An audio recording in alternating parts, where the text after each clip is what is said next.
사랑하는 기쁨의 교회 성도 여러분 안녕하세요. 오늘은 다같이 에스겔서 31장 1절에서 11절의 말씀을 함께 묵상하겠습니다.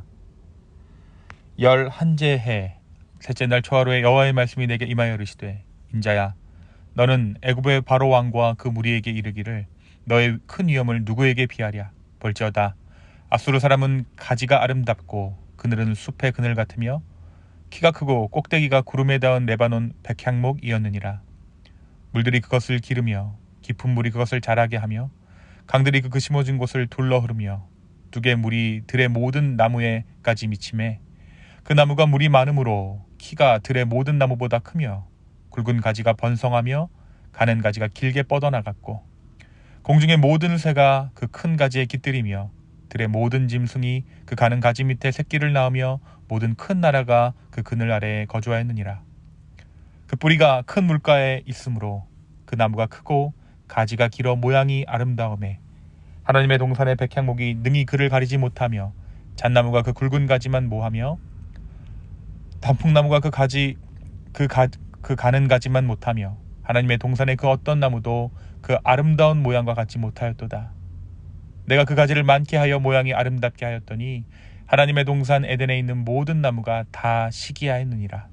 그러므로 주 여호와께서 이같이 말씀하셨느니라. 그의 키가 크고 꼭대기가 구름에 닿아서 높이 솟아났으므로 마음이 교만하였은즉 내가 여러 나라의 능한 자의 손에 넘겨줄지라. 그가 임의로 되어갈 것은 내가 그의 악으로 말미암아 쫓아내었음이라. 아멘. 우리가 어제 말씀 에스겔서 30장에서 바벨론 왕 느부갓네살을 통한 하나님의 애굽의 구체적인 몰락을 예언하는 것을 함께 나누었습니다. 에스겔 선지자는 애굽의 힘을 상징하는 바로의 팔이 부러질 것이라고 예언했죠. 예언의 핵심적인 목적은 내가 여호와인 줄을 알리라 라는 것이었습니다. 애굽의 몰락을 통해서 하나님의 주권적인 통치가 드러나고 인간의 교만과 세상 권력을 의지하는 것의 허망함을 하나님께서는 보여주시려고 했던 것입니다. 오늘 우리가 함께 묵상하는 에스겔서 31장은 애굽의 교만함과 그에 따른 멸망을 아름다운 백향목의 비유를 통해 설명하고 있는 예언입니다. 하나님께서는 에스겔에게 바로와 그의 무리를 레바논의 백향목의 비유에서 말씀하십니다. 이 백향목은 놀라운 아름다움과 거대한 크기를 자랑하며 하늘까지 닿을 듯한 높이와 울창한 가지를 가졌습니다. 많은 새들이 그 가지에 깃들었고 들짐승들이 그 아래서 새끼를 낳으며 강대한 나라들이 그 그늘에서 거주했습니다. 이 백향목이 상징하는 것이 무엇입니까? 그것은 당시 애굽의 강대한 힘과 영향력 그리고 많은 나라들이 애굽에 의존하고 있던 상황을 상징적으로 보여주고 있는 것입니다. 하지만 오늘 말씀이 이야기하는 대로 이 나무는 자신의 높이 때문에 교만해졌습니다.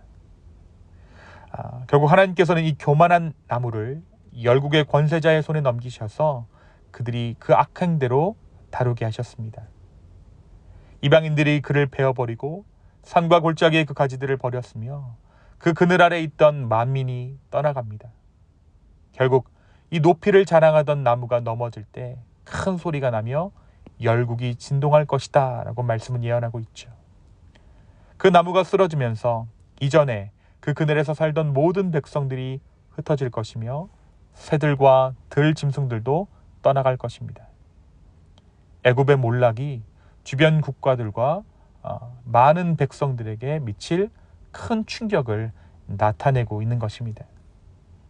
결국 오늘 말씀 31장의 마지막 부분에서는 백향목과 같이 화려했던 자들이 모두 수올, 그러니까 음부로 내려가는 모습을 그리고 있습니다.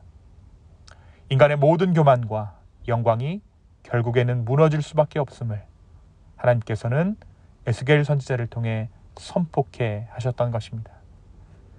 사랑하는 성도 여러분, 오늘 말씀은 우리에게 무엇을 말해주고 있습니까?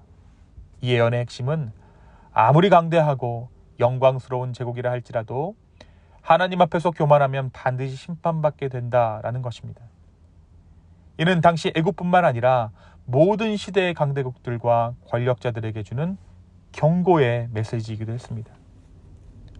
우리가 살고 있는 이때 아무도 전쟁을 예상한 사람은 없었습니다. 50년 전 사람들은 인류는 진보하고 있다라고 이야기했죠. 인류가 진보하기에 보다 나은 세상이 우리를 기다리고 있다라고 굳게 믿었습니다. 그리고 기술의 진보가 정보의 통용이 인류의 번영을 이루어 줄 것이라는 막연한 기대가 우리 가운데 있었습니다. 하지만 50년이 지난 지금 우리의 모습은 어떻습니까? 사람들은 자기 성별을 스스로 결정하려 합니다. 가족의 의미는 해체되어져 갑니다. 어려운 사람들은 계속 어려워져 가고 굶어 죽는 사람들이 늘어나고 있습니다. 바로 이것이 우리가 대하고 있는 현실이요, 우리 교만의 결과들입니다. 사랑하는 성도 여러분, 하나님 앞에 겸손을 회복할 수 있는 우리 모두 되었으면 좋겠습니다. 우리가 그리스도의 은혜를 진정으로 깨달았을 때 우리는 겸손함의 하루를 살아갈 수 있을 것입니다. 오늘 이 하루 모든 주권을 주님께 맡겨드리며 기쁨의 하루를 살아가는 저와 여러분 되기를 소망합니다. 내 안에 있는 교만을 꺾고 온전히 주 앞에 겸손한 마음을 들여 내 삶을 주님께서 인도하여 달라고 간구할 수 있는 저와 여러분 되기를, 그러함으로 기쁨을 회복하는 저와 여러분 되기를 예수님의 이름으로 축원합니다. 두 번째, 오늘 말씀은 우리로 하여금 하나님의 말씀을 대언하고 있는 에스겔 선지자의 삶을 바라보게 합니다.